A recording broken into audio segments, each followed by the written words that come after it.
चाह रहे हैं। हाँ बोलिए, आप बोलिए।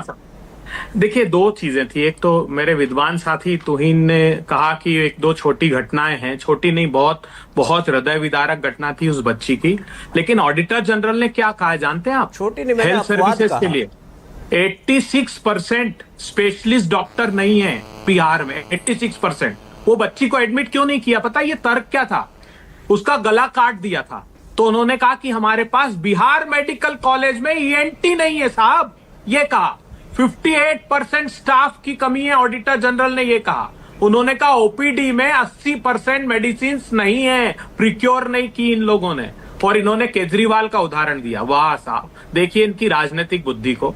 2013-14 में बिल्कुल इस बात से सहमत हूं, प्रशांत किशोर जी, सब लोगों को अपनी अपनी कोशिश करनी चाहिए, लेकिन जो पैसे लेकर विचारधारा का सौदा करता हो उसकी अपनी विचारधारा नहीं हो सकती। उन्होंने बीजेपी के लिए भी काम किया, जेडीयू के लिए भी किया, कांग्रेस सबके लिए किया। लेकिन अगर 13-14 का केजरीवाल है तो आपका विकेट तो गिर गया साहब। हमारी सरकार गई थी और आपने वो गलत तथ्यों के साथ गई और बीजेपी ने मलाई खाई। तो ये समझ लीजिए कि अब तुहिन सिन्हा, छोटा सा जवाब, फिर आगे जा रहा हूं।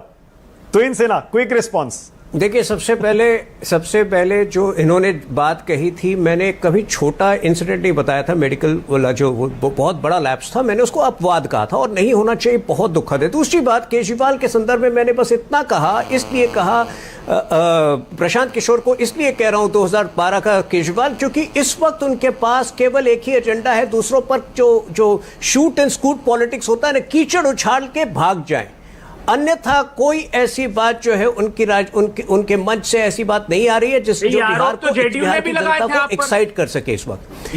और तो भाजपा पर और दूसरी बात, ठीक है, ओके, अमिताभ तिवारी, देखिए बिहार से कोसों दूर बैठकर बहुत आसान है कहना कि केजरीवाल की तरह जीत जाएंगे। आपको भी पता है कि बिहार जीतना इतना आसान नहीं है प्रशांत किशोर के लिए, बल्कि 10 सीट आ जाए, मैं जो है आपकी शो पर मानूंगा कि मुझे राजनीति की समझ नहीं है। 10 सीट आ जाए केवल, मैं चैलेंज कर रहा हूं। ठीक है, एक मिनट। तुहिन सिन्हा बहुत नपा-तुला बोलते हैं, बहुत सोच समझकर बोलते हैं।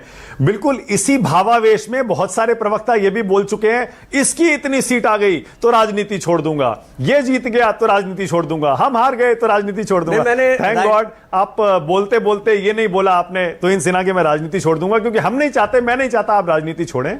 हम तो चाहते हैं युवा लोग जितने ज्यादा से ज्यादा राजनीति में रहें उतना अच्छा है। अमिताभ तिवारी, देखिए अमिताभ तिवारी, अब आप ही समझाइए थोड़ा सा पहले।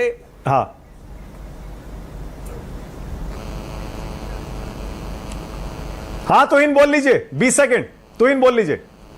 नहीं, मैंने 2022 के उत्तर प्रदेश इलेक्शन के 3 महीने पहले कहा था कि कांग्रेस को 5 सीटें नहीं आने वाली है और कांग्रेस को 2 आई, सबसे कम। तो थोड़ा बहुत मैं जो ग्राउंड से फीडबैक आ रही है उसके आधार पे कह रहा हूं। प्रशांत किशोर को बहुत ज्यादा हाइप किया जा रहा है, ये आप लोग हाइप कर रहे हैं ताकि आप बता सके कि चुनाव अटका हुआ है। चुनाव बिल्कुल कतई अटका हुआ नहीं है। मानक जी, 1 सेकंड, बस सिर्फ 1 सेकंड। अरे नहीं भाई, एक सिंगल, अरे हमारा कोई इंटरेस्ट नहीं है तुहिन ये बताने में कि चुनाव अटका हुआ है। जो सर्वे आ रहे हैं हम तो वो सर्वेज दिखा रहे हैं। अभी अमिताभ तिवारी बता भी देंगे आपको कैसे सर्वे होता है।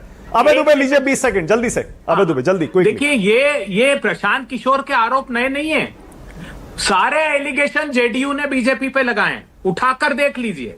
उनके जो नीरज जी है मुख्य प्रवक्ता, एक वर्ड टू वर्ड जो आज प्रशांत किशोर कह रहे हैं साल भर पहले उठाकर देख लीजिए, आपको प्रमाण मिल जाएगा। जवाब नहीं देते हैं ये, लेकिन अबे जी 1 मिनट, अबे जी 1 सेकंड, नहीं देखिए आप गलत टेरिटरी में जा रहे हैं।